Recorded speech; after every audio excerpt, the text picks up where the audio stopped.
If you're looking to scale your software business in 2026, you're likely building out your go-to-market plan. Now, in my last company, ToutApp, when I set out to scale, I thought I knew what went into a go-to-market plan. But thankfully, I had some incredible investors. I had investors including Andreessen Horowitz, Jackson Square Ventures, Founder Collective, and 500 Startups. And they stopped me and they introduced me to some really incredible experts around go-to-market. And so when I worked with them, I understood what really goes into a proper, scalable go-to-market plan. So in this episode, I'm gonna walk you through my 5-step process on how to build out your scalable go-to-market plan so you can scale your software business in 2026. Now, the way I'm gonna walk you through these 5 steps is in the form of a checklist. The reason I follow checklists is the first time I was doing this, I knew nothing. And so I was eyes wide open and I followed every single step as I worked with experts. The second time I started a company after exiting ToutApp, I got a little cocky. I thought I knew everything and I skipped steps and it wasted a bunch of time. So I follow checklists now, whether I'm coaching founders or implementing this in one of my own companies. So I'm going to walk you through each of these 5 steps in the checklist. Each of these steps has specific questions you should be asking yourself.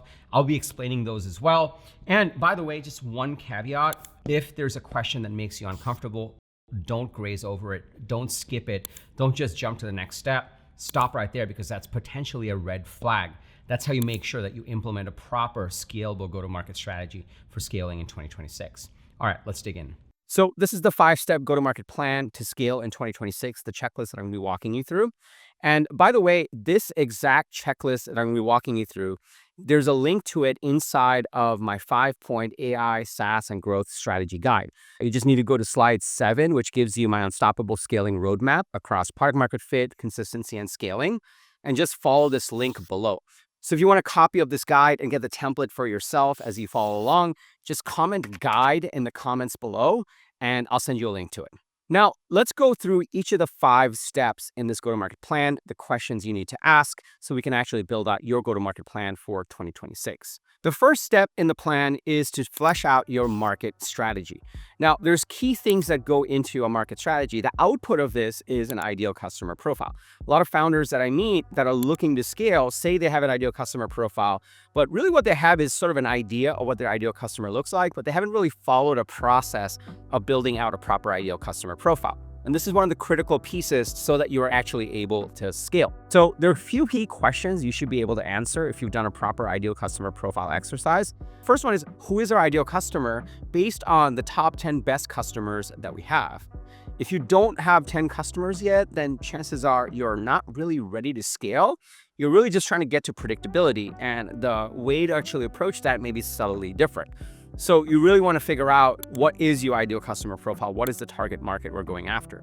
Some other specific questions you want to think about is, what segment of the market do we serve? And why is this an urgent and important problem for our market? Remember what I told you in the beginning? It's very easy to skip steps. And it's very easy to say, well, cool, how do I just get those outbound emails going? But the thing is, let's just say you eventually run an outbound email campaign, or you run an inbound lead campaign, or you do organic social, or TikTok, whatever it may be. You're gonna have to configure these platforms and your campaigns so it's going after your target market. The internet is a huge place, which is why getting clear on your ideal customer profile is super important. So that's step number 1. You really want to flesh out your market strategy for your go-to-market plan, meaning you're going to the market, which market you're going into. It sounds simple enough, but there's nuances to it, so you want to flesh that out. Once you have that down, then we get into step number 2. Step number 2 is your product strategy. So you might say, hey, we already have a great product. We just really want to go to market. We really just want to do sales and marketing. But one of the things that founders don't realize, I didn't realize, that I got taught when I worked with the experts is the better the product, the easier it is to do sales and marketing and go to market for it. The worse the product, the more of an uphill battle it's going to be. So there are a few core questions you really want to be cognizant of before you start to scale. The first question is, what is our core product loop? And core product loop is the set of steps a customer takes to go from just starting out in your product to getting some sort of an aha moment. If it takes 50 steps and a professional services implementation, then chances are you're looking at an enterprise deal, which means that your go-to-market sales and marketing motions are going to be different, which is why you really want to get clarity on what is the product that we're selling. What is the first aha moment in our product? That's something you should be asking yourself as well. Does it take weeks, months, or seconds to get to that first moment? Because that's going to impact how you do your sales and marketing. What is our core atomic unit? This is something that a lot of founders don't think about, but as soon as you dial into it, then you start to get a lot more clarity on whether your go-to-market motions are working or not. So for example, my last company, ToutApp, we were a sales engagement platform. So the more emails that our customers sent, the more success they were seeing, which meant their core atomic unit was number of emails sent in the last 2 weeks per user. If that average was going up, that means they were highly engaged, they were using the platform, and were going to be successful. If 2-week averages started to drop, then they were a churn risk or they just weren't getting results, so they were laying off the gas pedal. This was a great way for us to understand how effective the product is. It also impacts go-to-market, impacts your sales and marketing, which is one of the next steps. The reason it impacts it is once we knew that the number of emails sent and the pipeline that it generated was our core atomic unit, it was easier for us to message that in our marketing. We're able to say, hey, send more emails, generate more pipeline. That gave us an insight, which is why it's super important to get this clarity under your product strategy as step 2 of your go-to-market plan. And the last one you really want to think about is, are we a vitamin or a painkiller? Before you start to pour ad dollars, before you really put a lot of energy into hiring SDRs or BDRs or even an AI SDR, and to start to plaster the market with your messaging, you really want to make sure you're positioning yourself as a painkiller. If you're just a vitamin, it's going to be an uphill battle. It's going to be really tough to scale, and the fundamentals are probably not going to work out. So you really want to ask yourself and be honest, hey, are we actually selling and positioning as a painkiller or a vitamin? And it's one thing to say you're a painkiller, but it's a totally different thing to look at the product and ask yourself, are people going to use this every single day? Is there going to be retention? Are they going to get value fast enough? Are we 10x better than the competition? And it's going to quickly tell you if you're just saying you're a painkiller or you're truly a painkiller, or at the end of the day, you're just a vitamin. Therefore, it's going to be an uphill battle to actually sell it. The third step in your go-to-market plan is finally your sales and marketing strategy. One of the things I've noticed is right now, these words around go-to-market, sales, and marketing all get conflated. And in a way, new founders today don't even know the difference between all of those. Your go-to-market is your overall strategy on how you actually bring your product to your target market.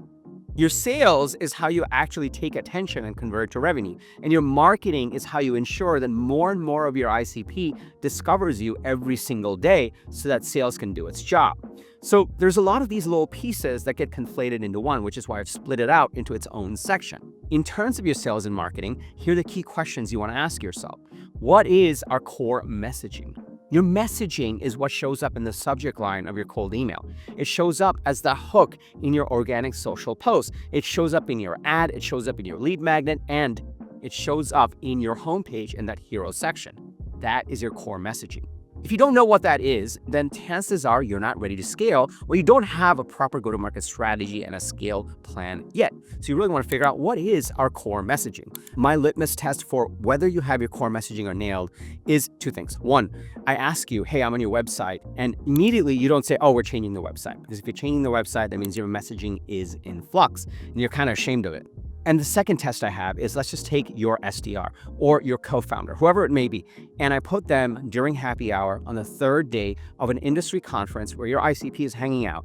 And right next to him at the bar or her is your dream customer. And they ask you, hey, what do you guys do? And this person, your co-founder or the intern or the SDR or the BDR, is 2 drinks in. Are they able to articulate in 1 sentence exactly what you do? If they're able to do it, congratulations, your core messaging, your strategic narrative is dialed in. If not, you're in trouble, and that's the bar. The second thing that you want to ask yourself around your sales and marketing strategy as you build out your plan is, what is our primary growth engine? It could be inbound, it could be all-bound, it could be outbound. You could be doing organic social, you could be doing Google ads, you could be doing social ads, you could be doing YouTube. It all depends. Or maybe you have an ICP that doesn't spend much time online, and therefore you really have to go to events. This is something you really want to be thinking about. And the best way to figure this out is look at what's worked for you already and figure out, what are you not doing that you need to capitalize on, what do you double down on, and what are you doing that is just a complete waste of time, or maybe you're doing it wrong. Those are the things you want to figure out. We already kind of covered under messaging, but it's important to point out strategic narrative as well. Your messaging is what shows in the homepage or really trickles through every single sales and marketing motion that you have. Your strategic narrative is what you say on stage. If you were to give a keynote, if you were to do a pitch deck, if you were to do a sales deck, then what is your strategic narrative to really explain why someone should trust you, why you're 10 times better than anyone else, and also why they should do something about the problem you solve now versus waiting. That's your strategic narrative, and that's also important to figure out. And lastly, you want to ask yourself, how do we attract people from our ICP into our growth engine?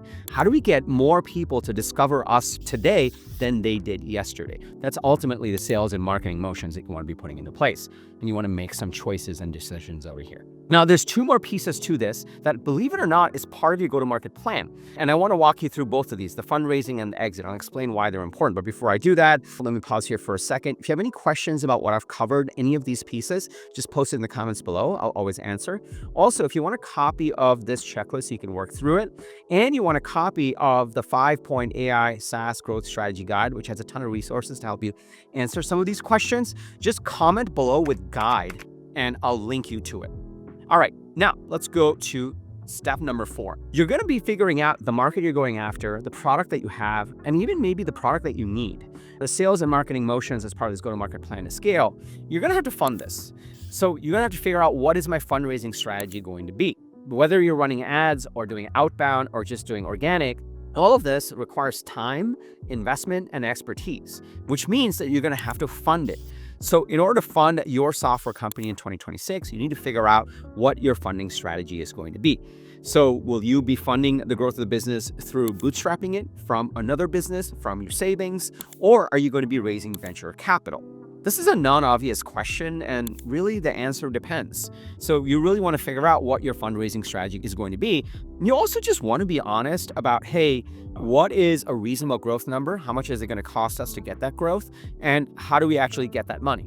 And you really want to figure out how you're going to fund that growth. And there's no right or wrong answer.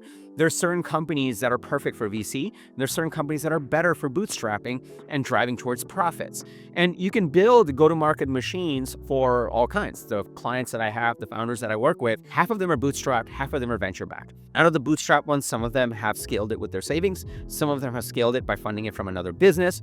And for the bootstrap ones, well, some of them funded it through seed and then didn't raise a Series A, and some of them are at Series C. So it really depends on the opportunity, the problem, the market you're going after. And at the end of the day, you don't really get to choose whether you're going to fundraise or not and raise VC or not.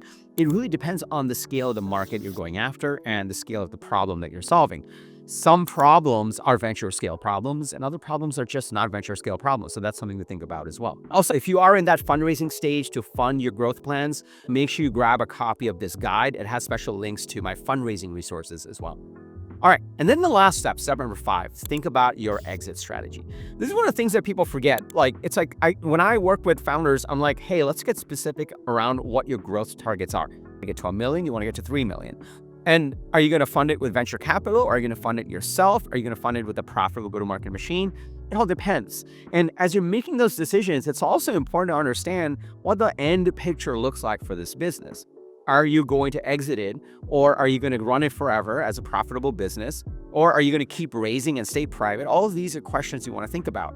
And one of the key reasons why I highlight this is it takes a while to sell a company. The relationships you establish today can yield exit auctions 18 months from now, minimum, which is why I always ask founders to think about who are the top 3 key players in our ecosystem who are already selling to our target customers. You could partner with them and start to build a relationship, feeds into your sales and marketing strategy.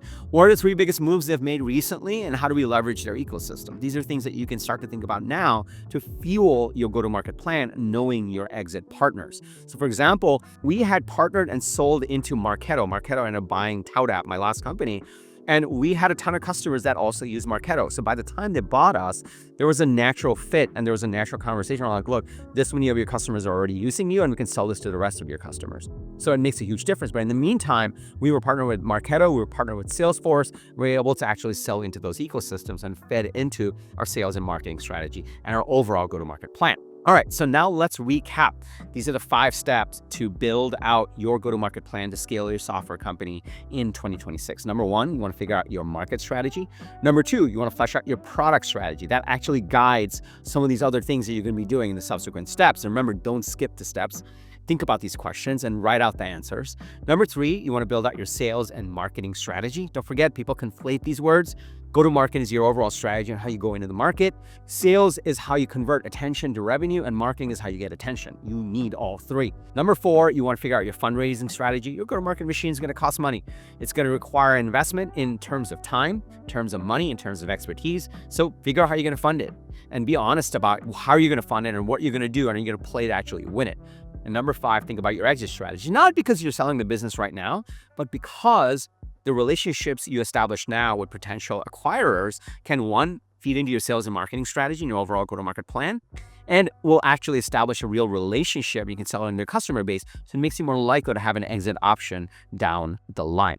So those are my 5 steps to build out your go-to-market plan in 2026 to scale your software business, whether it's a SaaS business or an AI business or an AI SaaS business. Who knows what we even call it these days, but I just call it a software business. Now, if you want access to my 5-point AI SaaS and growth strategy guide, which gives you more resources so you can answer these questions and you get access to this template so you can fill out your answers, just comment guide below and I'll link you to the guide so you get on-demand access. I also have a direct link to the guide in the description below, so you can just follow the link in the description as well. If you got value from this video, please smash that like button. And also, as a next step, if you're already doing some of these pieces, but it's not quite working, your go-to-market strategy is not quite working, and you're like, look, I'm doing some of this, I have some answers, I don't have all the answers, maybe skip some steps, which is why you should follow the steps in the checklist, but also like, I just don't know what's broken, then check out this video. In this video, I walk you through how to fix your broken go-to-market strategy. And I walk you through it step by step as well so you can diagnose it. I want to thank you for watching, and I'll see you in the next episode and inside the 5-point AI SaaS growth strategy guide. Say that 10 times fast. Take care, everybody.